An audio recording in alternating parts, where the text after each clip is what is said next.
Today I'm going to go over some of the points about abortion and the moral status of the fetus that were raised in the discussion that Professor Camosi and I had in the last class.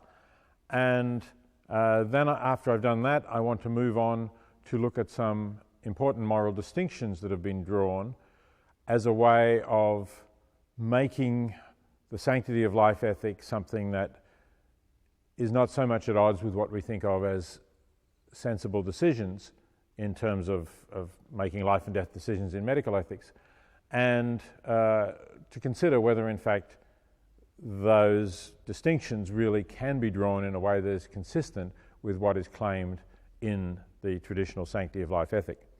But first, let's begin with the moral status of the embryo and fetus. And I'm starting with a statement by former President George W. Bush because I think it's an interesting example of a way of thinking that is very common when we think about the moral status of the embryo and fetus. This was a statement that President Bush made early in his presidency and set policy for the use of embryos for developing stem cells, which was a highly controversial issue at the time. So in this statement, which was a primetime televised address to the nation, President Bush said that one of the fundamental questions that he was asking himself is, are these frozen embryos, the frozen embryos that scientists wanted to use to develop stem cell lines and in the process to destroy those embryos, are these frozen embryos human life and therefore something precious and to be protected? Now, the emphasis, the italics in that slide is mine, but that is the fundamental moral claim that I want to focus on. The move from saying, are they human life, to therefore they're something precious and to be protected.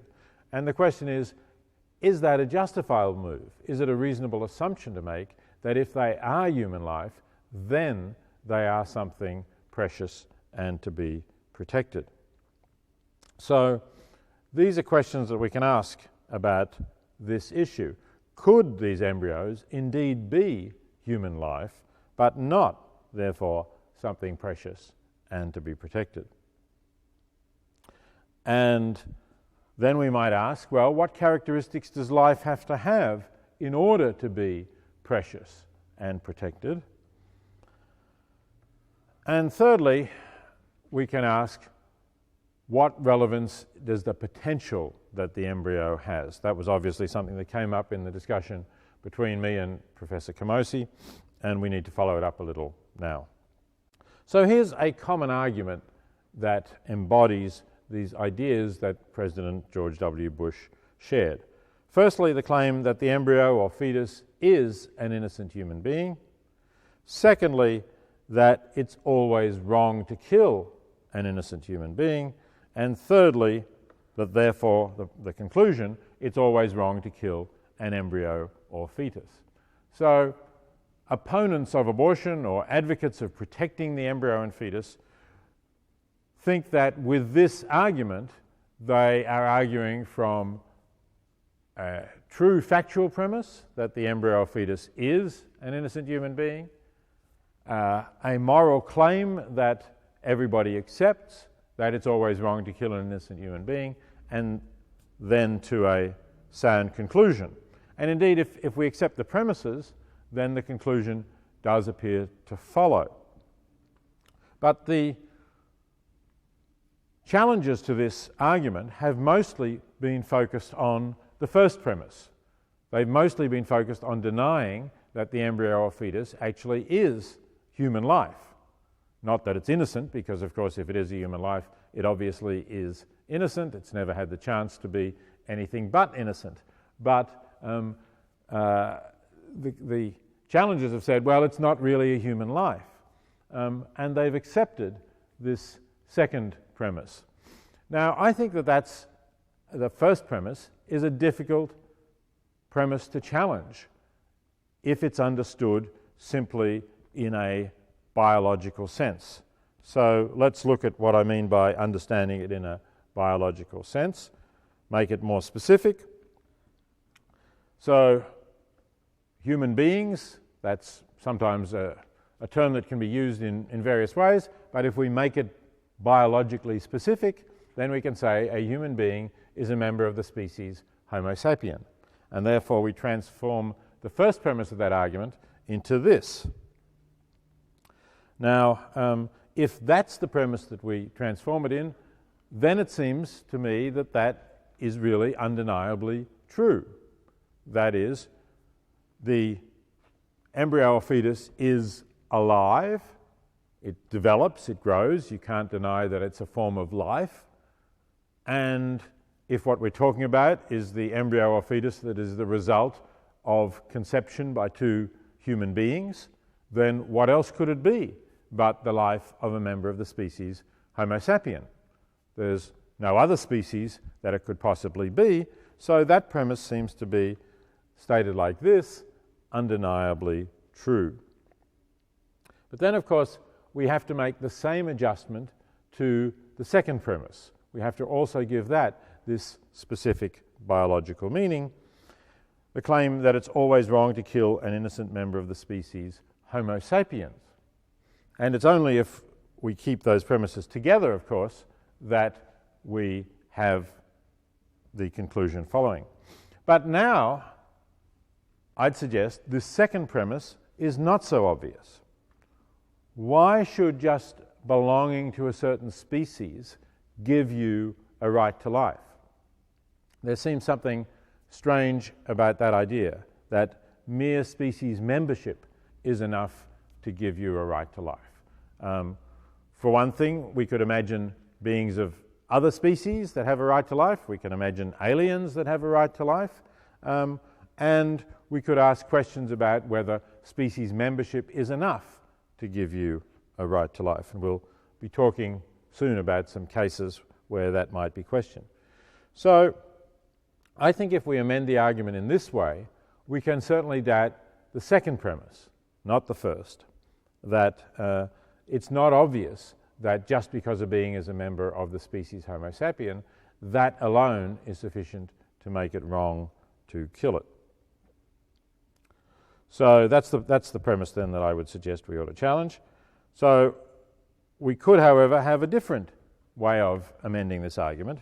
We could say the embryo or fetus is an innocent person, and it's always wrong to kill an innocent person. Now, I haven't defined this term person here, but it's a term which we often use to mean a being that has some moral status or some moral significance.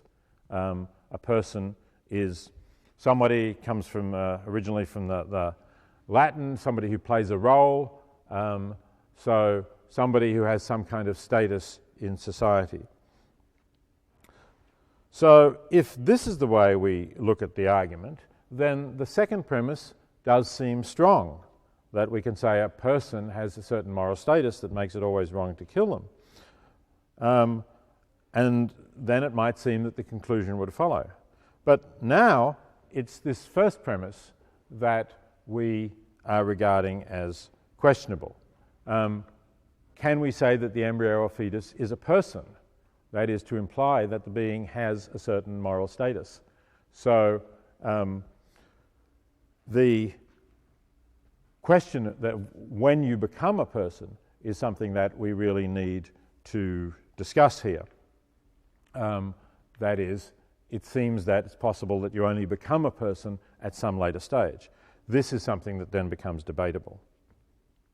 So what I've suggested is that the original argument, based on the idea that the embryo or fetus is an innocent human being, can have two possible senses. And in neither of those senses does it work through both of the essential premises. In one sense, the first premise is true, but the second one is dubious. In the second one, the second premise is true, but the first premise is dubious. Well, you might ask, what would Professor Camosi have said to this argument, which I didn't put so formally in our discussion? So, His position seemed to go something like this. The fetus is an innocent being with a substance of a rational nature. That would be perhaps his substitute for human being here. And it's always wrong to kill an innocent being with a substance of a rational nature, and therefore it's always wrong to kill a fetus. But here, whether we accept the first premise depends on what we mean by a being with a substance of a rational nature. Obviously, the fetus is not itself a rational being. It can't follow arguments, it can't think and make choices, so it doesn't seem to have a present capacity for rationality. So if that's what is meant, then the first premise doesn't seem to be true. If that is what is meant, the second premise would look like something more defensible. That is, beings with a rational nature, you might say that's a morally relevant characteristic. Unlike just being a member of a certain species, having a rational nature is something that could give you a special claim to life. So you might then accept the second premise, but you might question here the first premise that the fetus is an innocent being with a substance of a rational nature. So interpreted that way, that's the premise that you want to consider. What if we interpret it in terms of the fetus having active potential? You remember Professor Camosi also talked about that idea, that it has an active potential, meaning by that it has within it the seeds, if you like, or we might say the genes, so that if left alone to develop, if not aborted, and if nothing else disastrous happens, it will develop into a being with an actual capacity for reasoning, an actual rational nature. And Professor Camosi was suggesting that on that basis we might draw the conclusion that it's always wrong to kill a fetus, to kill a being with this active potential for developing a rational nature. But now I think we could question the second premise here. That is the premise that it's always wrong to kill a being with an active potential to develop a rational nature. Why might we question that premise? Well, we might say, look, we don't think that fertile couples have an obligation to bring more children into the world, even though those children will have a rational nature, will have, once they get born and once they perhaps pass infancy, they will have an actual capacity for reasoning. We don't think that because we're aware that the world already has some 9 billion has some 7 billion people in it, and according to predictions is heading for 9 to 10 billion by 2050, and we're concerned about whether the world can cope with that number of human beings and can give them the kind of quality of life that we think beings generally ought to have. So we don't encourage people to have more children because we think that the more people of a rational nature in the world, the better. Perhaps if the world only had 1 billion people in it or something like that, then we might think it would be good for there to be more beings with a rational nature. We might think that kind of life is something of value, and let's encourage people to bring it into existence. But given the way the world is, we don't do that, and if we don't do that in terms of encouraging people to conceive more children, or to avoid using contraception and so on, then why is it always wrong to kill an innocent being with an active potential to develop a rational nature if it doesn't yet have that rational nature? If it has the rational nature, if it can make choices about how it wants to live, then to end its life against its will, without its consent, seems like pretty clear case as to why that would be wrong.